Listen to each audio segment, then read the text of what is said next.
Hello and welcome to a bonus session of the Casual Fridays podcast. My name is Art Burns. I'm really excited to be here with you today on a Saturday where I'm going to talk about the Casual Fridays podcast. I guess we could say this is like office hours, working on the weekend podcast if you want. But anyway, I really wasn't sure whether this should be, technically the showing up to life or technically the more work focused Casual Fridays podcast that we've been doing, but it really applies to both, and they're both on the same channel. So, right. So we're just going to call it Casual Fridays on a Saturday because it's fun. But really, I was thinking last night, and it's weird because Casual Fridays is specifically a Friday thing. And actually next Friday, I have a continuation of what I talked about yesterday. And so I've actually got the next few weeks all kind of mapped out. That's going to be a very sort of flowing and integrated set of episodes. So this is a little bit of a standout. So call it what you want.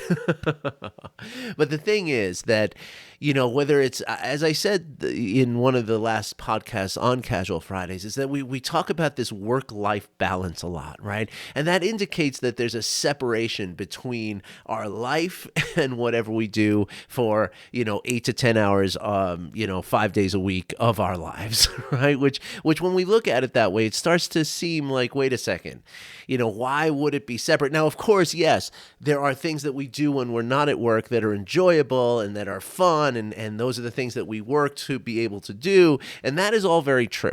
Right? Like when you go home and you spend time with your family and your children, if you have children, or even if you just spend time with your cat or your dog, right? It's different from spending time with your coworkers. And it should be, right? That I'm not saying that you should treat your coworkers like your family or your family like your coworkers. But I think there is a certain benefit in seeing less of such a rigid division between work and life. And so this podcast maybe sort of tickles that space a little bit, if you will. All right. Because the thing is that there's a lot of crossover. Yeah. Like when when things are happening at home and we sort of bring that into the workplace, let's say, I had an argument with my wife this morning and I'm in a meeting and I'm behaving in a certain way in that meeting because of the stress that I experienced at home. And then of course the reverse is true too, right? When I come home after a difficult day, I am behaving differently with my family than, because of what happened during the day at work. And so it is important to see that, yes, while there is a difference between work and quote unquote life, that there is a lot of crossover. It's a permeable, membrane that separates the two. And I think that's important to recognize because we don't want either to suffer because of the other. And technically, right, that's what this work is about, and that's what this podcast is about, right? Is that how can we do things in the workplace that will benefit our life outside of work?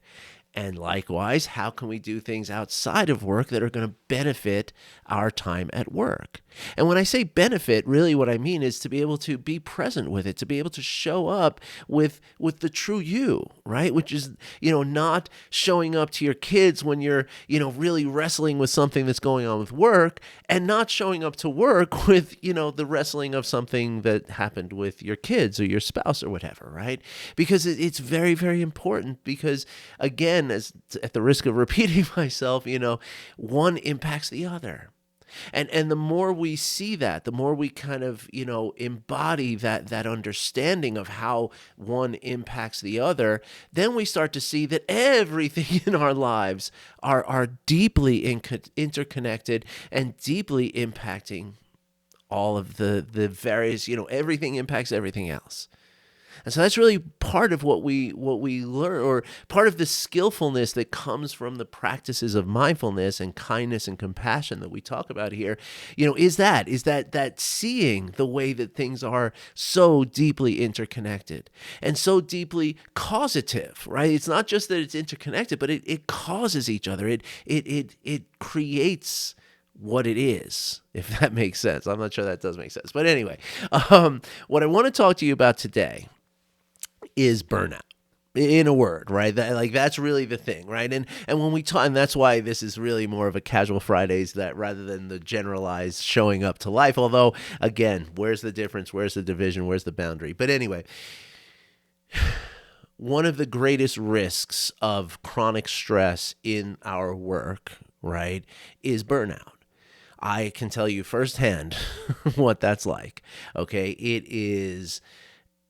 I can't imagine anything being more difficult than dealing with burnout, right? It is the kind of exhaustion that no amount of sleep is going to fix. It's a sense of, like you're always just this, like just a hair, a breath away from, losing it. Just really just kind of just getting, reactive or depressed or whatever it is.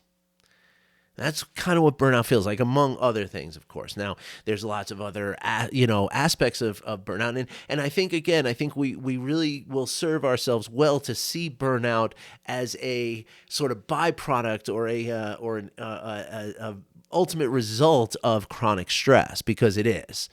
And if we can see the connection between those two things, we can see that burnout and the symptoms of burnout are really just superlative versions of the symptoms of chronic stress. And so, that's a lot to cover here in a little one single episode. So let's not worry about the understanding of all that, but instead let's worry about what we can do that's going to change the burnout. And doing that, right, is in a very real way the gateway to understanding why. Okay, because as we do the practices, as we cultivate this skillfulness, these deeper understandings, this sort of ability to zoom out and say, wow, I never saw it that way before, right, becomes more accessible to us. Okay, so in many ways, it's, yes, it's helpful to understand, like, what does he mean by stress and burnout and the connection between those? I should know that, right? Yeah, it's helpful to a point, but only to a point. And after that point, it becomes like it's a diminishing return kind of thing, right? Because the more we try to grapple with the understanding, and I hate to tell you, there's some things that we're never going to understand. Not completely, not fully. There's always going to be a question there somewhere. And so if we engage in this idea of like, I must understand it, then it becomes a source of stress, not a means of the relief of stress or burnout, but a source of stress and burnout, because your brain and your nervous system does not accept that you're not going to be able to figure it all out. And if you don't figure it out, then that feels like failure. And like most people, you may be afraid of failure. And as soon as that fear emotion comes in, boom, now you're on the way to stress. And you might think of that thing, that aspect of your existence and your experience, 40, 50 times a day without even realizing it. And every time you think of that, you come into this place of stress, which then, becomes chronic, which then leads to burnout, which then makes some really important decisions necessary. Like it's like an unforced error in sports, right? Because once you are experiencing burnout, you must change things for the sake of your health. And that's where you give up on things that you maybe don't really want to give up on, right? So we can avoid all that, not by understanding, not by reading thousands of books and watching thousands of hours of YouTube videos like this one, or well, actually not like this one, but instead we can do like this podcast talks about. We can do practices. We can do something rather than understand something. And that's a huge aspect of mindfulness, right? There's a reason why they call it mindfulness practices, right? Because mindfulness is not about understanding something. It's about doing something. It's about developing a skill through action, okay? Now, of course, the whole basis of mindfulness is awareness. And as we always talk about, it's non-judging awareness, right? It's seeing what I'm going through and avoiding the labeling of saying that that's a bad thing and that there is a good thing. So I'm going to cling to the good things. I'm going to resist the bad things, because really it's that clinging and that resistance, not the good or badness of the thing.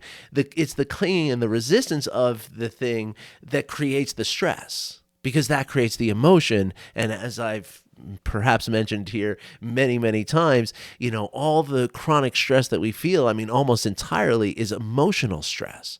It's not that something is chasing you right now. It's the emotional response to the perception that you have of what you're experiencing. And that's a really important, that is important to understand. But beyond that, it's really about doing something that relieves that stress. And that's what we're here to talk about, okay? And so today, again, burnout. The word, Pee Wee Herman's word of the day is burnout, boys and girls. And I'm not here to talk about burnout specifically, or how, you recognize burnout, or how you deal with burnout and stuff like that. You and I can talk about that one-on-one if you feel like that's something that you're interested in. If that is, then you know how to get me, okay? art@artburnscoaching.com. I will return every single email that comes into that mailbox. I promise you. That said, I want to talk about a very basic concept that concerns burnout, and something that you can start doing like right now. Okay, and it's not even technically a practice. It's more of a way that you're looking at things, which becomes a practice, right? Because the more you can see this, the more you can make this sort of, mental cognitive connection, the more that mental cognitive connection is going to become habitual and be more automatic in the end. Okay, so this is a practice, but it's not the same kind of practice that we usually talk about here, right? Or it's not certainly like a traditional mindfulness practice. Let's say that. Okay, so in a very simple statement, right? We experience burnout when we lack the connection to something bigger than ourselves, and bigger than the sort of mundane moment-to-moment tasks of our job, right, of our occupation. And that's whether you're a surgeon or you're an accountant. It doesn't matter, right? It's always going to be the case. If we are only going to work in order to make the money, to pay the bills, to just, because we're supposed to do that, right? If that's the only thing that we're working for, we're on the road to burnout. And it's just a question of whether you have enough runway in your career before you experience burnout, right? Some people don't, because, they're able to, and of course, burnout is also, it's not just a one size fits all kind of thing, right? Like your threshold for burnout is based very much on not just your lived experience, but also the epigenetic, makeup of your coding that was given to you from, grandparents and great grandparents and parents, and, that you were born with. Okay. So it's not to say, which is also why I really try to stay away from like, this is what burnout is, and this is how it's caused, and this is, because it's different for everyone. So that again, that understanding becomes less and less important. And as that becomes less important, proportionately, the practice becomes more important. Okay? So the practice here is very simply to see your work as something that is bigger than you, okay? Or again, just bigger than the idea of just, punching the clock and going through the 8-hour shift and going home. Now, it's very important to recognize that, and again, this is where that division of work life becomes very, very fuzzy and maybe not really as real as we think it is, right? Because maybe there is no way for you personally to connect to something bigger than your work, right? And it doesn't matter what your work is, right? There's no hierarchy of what you do that makes you more or less important than someone else. And I'm going to tell you about that in a second. But before we get into that, I want you to realize that it is also true that you could have something outside of your work that is bigger than you, that will counter counteract the measure, the it will counteract the impact or the driving force towards burnout. Okay, because really, again, that's where it's like, is it life? Is it work? It's always both, and if you have something in your life that do that is, again, a calling for you, is something that is passion for you, something that is really a really important thing to you, that is, again, bigger than you, right? Not, I'm not talking about, oh, it's important for me for my hair to look good every day, right? Like, that would not really apply, but what we're talking about is, people who do volunteer work on the weekends, people who are maybe, writing a book on their, in their evenings, or they're leading a meditation group that meets after work once a week or something like that, right? I have a client who actually does that, and this is, helping him with safeguarding and buttressing himself from burnout more than most people, and more than, you could even imagine. Because for a lot of us, we can't connect to something bigger at work. It just doesn't feel right. It doesn't fit for us. And again, it's also not about how much impact you have on the world. That is not what we're talking about here. So it's not to say that, I'll avoid burnout as long as I can teach 100 people how to meditate, right? No. Even if nobody learns how to meditate, just being part of something that is, man, I'm doing this thing so that maybe I can help these people in ways that they don't even realize, and then they're going to help other people, and all this beautiful stuff, which is all very true, by the way, of meditation. As we've talked about here, but it's not about the result. That's really important to recognize. It's not about the result. It's about you engaging in something, again, quite simply, that is bigger than yourself. Now, let me tell you two things that I want to share with you regarding that sort of concept of, well, I'm just a clerk in a store, so how could I do anything bigger than myself, right? Or how could I be bigger than my role at work, right? I'm just a clerk. I'm just stocking the shelves. I'm just, handling the inventory. I'm just, cleaning up. Well, let me tell you something, okay? I'm going to start with a very simple story that I heard many years ago. John F. Kennedy was touring the Cape Canaveral facility, right, before the launch of the first moon mission, right, Apollo, whichever one it was that went to the moon, right? And he's there touring the facilities. And of course, the president is here, so everybody's like, the place is shiny and sparkly and everybody's really excited, and of course, there's like the military brass is there, and the rocket scientists are there. And these are like this sort of so-called important people, right? These are the people who are making this whole thing go, right?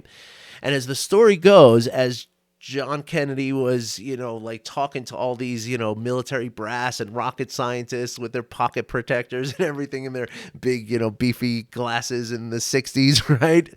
And the buzz cut, exactly what I'm talking about. But while he's sitting there engaged in this conversation with all these people, these sycophants that are just kissing his butt and stuff, right? The janitor walked through the room as he's standing there. Now, of course, John F. Kennedy being John F. Kennedy, and I think most presidents do this kind of thing, of course, and this is what makes people want to be president, I think, to a certain extent. But he goes walking across the room towards this janitor with his hands held out, and again, this is the way the story was told to me, and he says, "Hi, I'm Jack Kennedy. What's your name and what do you do here?" And the janitor shook his hand and says, wow, this must have been very exciting for him in that moment, that the president of the United States is, talking to this guy. Now, many of us would have the tendency to say, I'm just the janitor.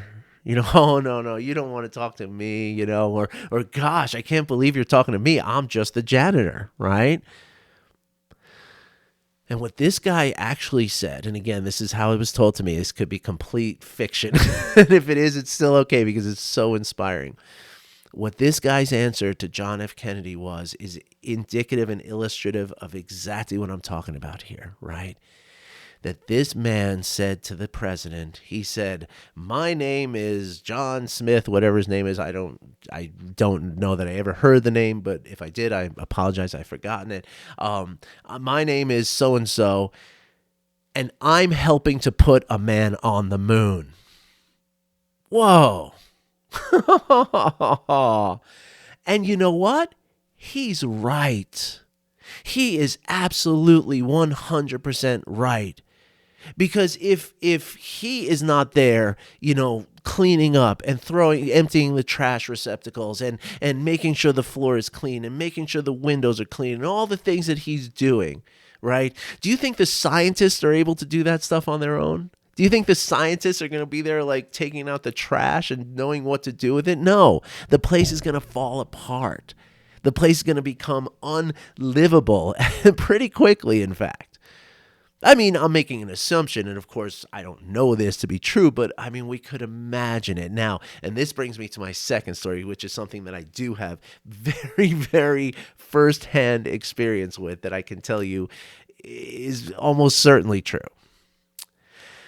As many of you know, I used to work in the advertising industry. And when I say the advertising industry, I'm talking Mad Men, like 90s and 2000 edition, right? I started my career in like 91, I think it was, maybe 90, ended in 2008, right? And so for all those, nearly 20 years, 19 years that I worked in that industry, whatever that is, I forgot the math. But anyway, for all those years that I worked in that industry, right, I worked with the biggest agencies, right? The biggest, most famous, most powerful, most just, the big stuff, right? The big leagues of advertising. I'm talking about clients like Rolex, AT&T, Ford Motors, Westin Hotels, American Express, all the different liquor companies and cigarette companies and all these huge, huge, huge, huge, huge companies. And the agencies that I worked for were, $100 million a year, revenue, or perhaps like several hundred millions of dollars a year in revenue. I mean, we're talking about the big stuff, right? I personally had $1 million plus budgets for the printing projects I used to do for these clients. Okay, so this is the big, big, big stuff. Just giving you that idea. In every agency that I worked with, in either as a vendor, which was the early part of my career, or as an actual employee, an executive in the company, it was exactly the same, no matter which agency, no matter who was there, no matter what was going on. In every one of these agencies, you have a sort of upper echelon of, the creative and the account people and the people who are sort of the bosses of the whole place, right? And these people are pulling in, I would say, $750 to $1 million a year. Okay, because I know the next step down is making $500,000. Okay, so I know that for a fact. Like, I used to sit in the meetings with the guys who are making $500,000, right? And so there's this sort of upper echelon above them, right? So you got this upper echelon of people making this just ridiculous amounts of money. Then below them, also ridiculous amounts of money, right? And then my salary was something like, like $100,000, $150,000 a year, in that kind of range, right? But in every one of these agencies, and this was the same in every single one, you had this basic structure of salary and executive hierarchy and stuff like that. I'm only mentioning the salary amounts because it's going to make sense in a second. In each one of these agencies, in addition to these stratospheres of these really highly paid people, and I'm not saying they didn't deserve the money that they got. They came up with brilliant ideas. You should see how some of these people work. That's like, they give up everything. They're there, stay at the agency for days in order to get a certain account, right? Like round the clock, 24 hours. They're working for 3 days in a row, right? And it's hardcore, right? So I'm not making a judgment on how much they make or anything like that. I'm just telling you this to give you an idea of the kind of sort of lifestyles that we're talking about, and the kinds of, maybe the feeling of power and the executiveness of it, right? If you get what I mean. But in every one of these agencies, there is also a lower strata. A lower strata, not just of the entry level, account executives and studio people and designers and stuff. These are people who are coming out of college and they know what they're doing. They're going into the meat grinder. They're going to work. They're going to get exploitatively worked, for 20 hours a day. But eventually they get to be one of those guys making $500,000 to $1 million. So those people, that's not who I'm talking about. What I'm talking about is the guys who run the mailroom. I'm talking about the cleaning staff. I'm talking about even the security staff, the IT staff, these people that are written off in these agencies. They're literally like they don't even matter. Because, to these really fancy and people sitting, with their lattes and their meetings and stuff like that, right? And it occurred to me, actually kind of recently, it never occurred to me back then. I don't know, I shouldn't say that. Maybe it did, but it really occurred to me the other day, recently, that imagine if that mailroom, if all of those employees weren't there. Do you think the guy who is making $750,000 a year is going to be able to manage getting his own mail or her own mail and inter-office memos and stuff like that, right? Or imagine if if an agency just had somebody come in and set everything up and then said, okay, you're on your own, see you later, give me my, $10,000 payment for doing the job and I see you later, right? And there was no IT support staff. I mean, anyone who's worked in any corporate environment knows that is just absolute chaos and mayhem that's going to follow that. Because it's a matter of hours, if not days, that these fancy executives are going to be like, I don't know what's wrong with my computer here, but it's not working, and I can't function in my job without this. So to those folks who are mailroom employees, to those folks who are, again, IT or support staff on any level, you got to know that place could not run without you. That you are the reason, or you are a very integral reason for every single thing that happens in that agency. And now one of the things that you can sort of, because again, now that's not really, that's great, right? But that's not putting a man on the moon. I'm just here to make that guy richer, that guy in that office over there, right? Like my hard work just makes him richer. So that can actually be a negative aspect. And so what we do then is we recognize how important I am to this process, and then we find something that's beneficial in the process.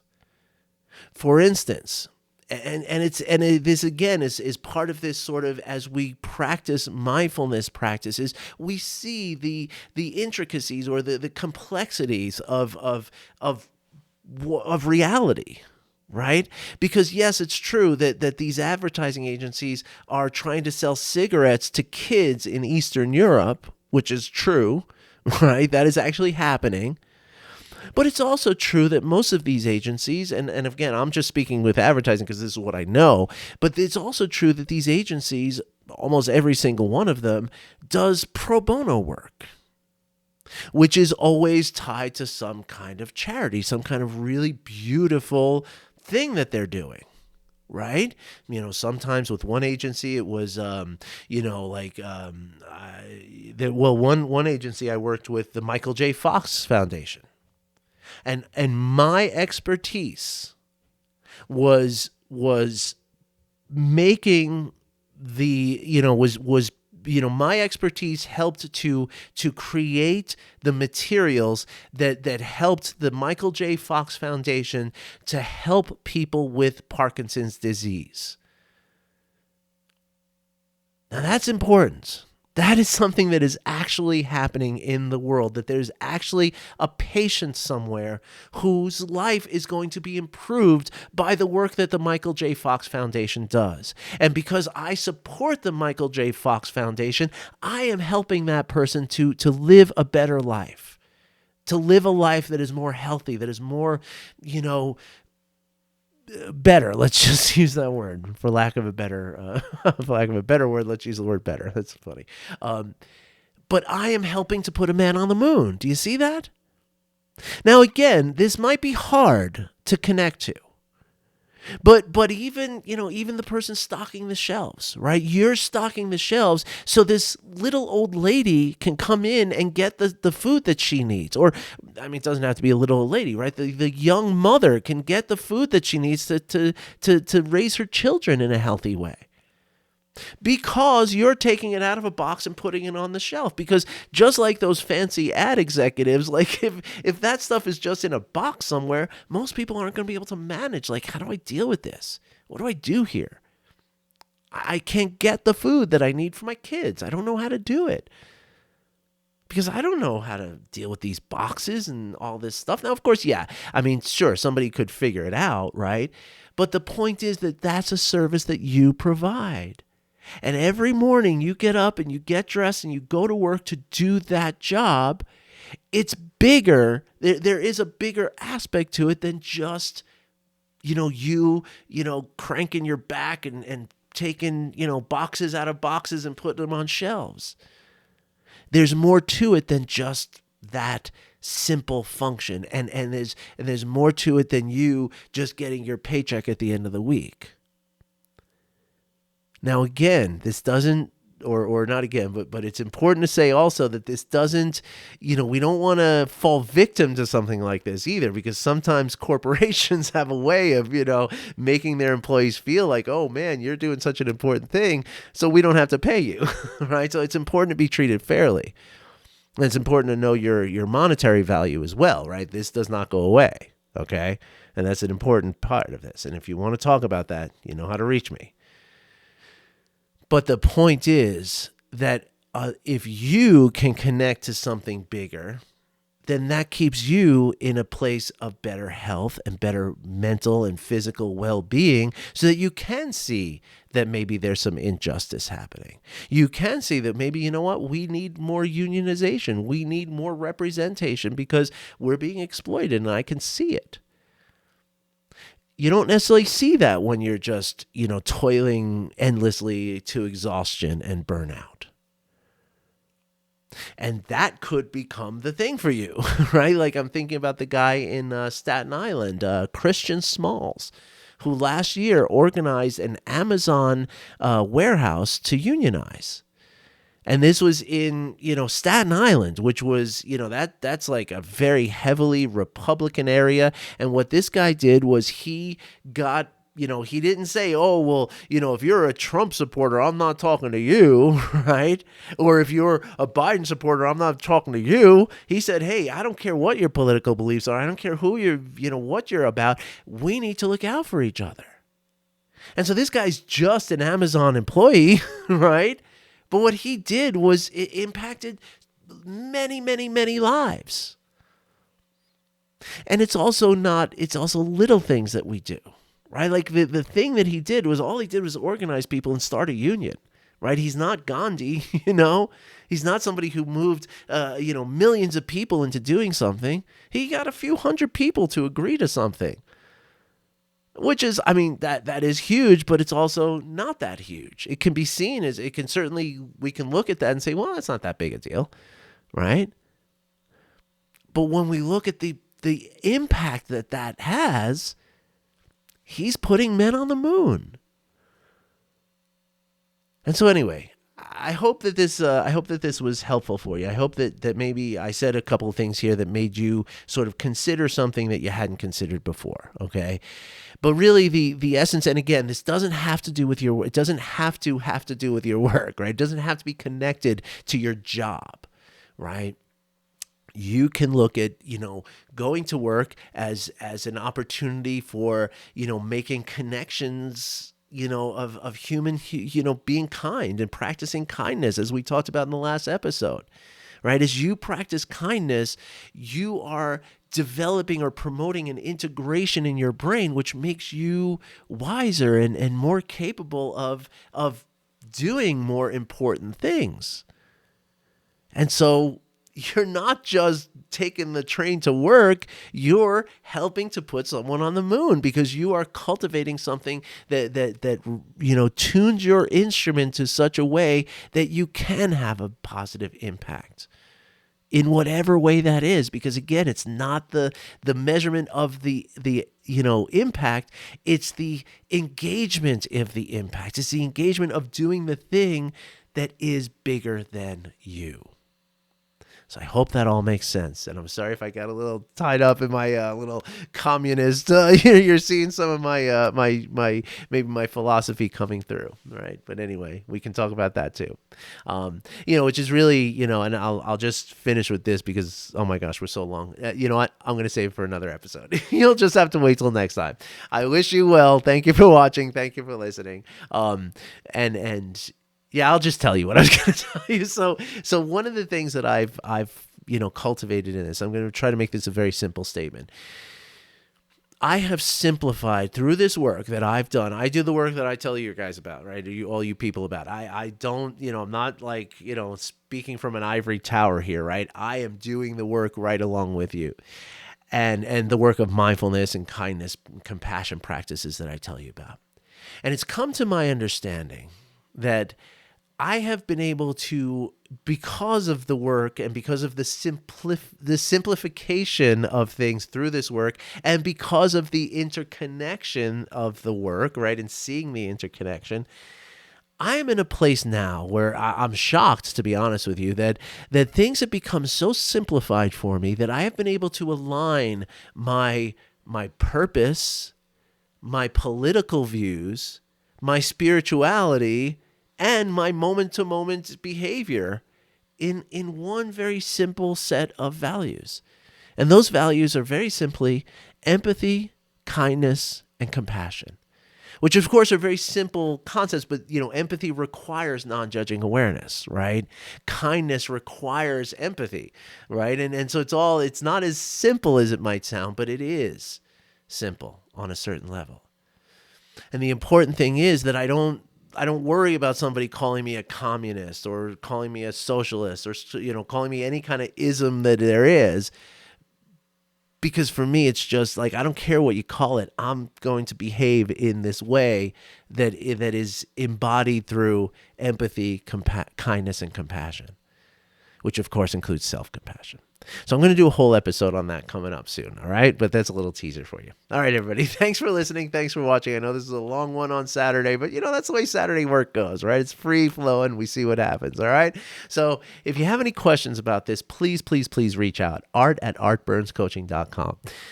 And as usual, I forgot to say it in the beginning, and most people are probably not hearing this, but please like, subscribe, comment, and share the YouTube if you can, and please do whatever you can to rate and review the podcast if you have that, if you're listening on a platform that offers that. And if not, just send me an email. Just tell me hi. Say hi. Just tell me what you think of the podcast. I would love to hear from you. All right, everybody. Wish you well. I'll be back again soon. Take care.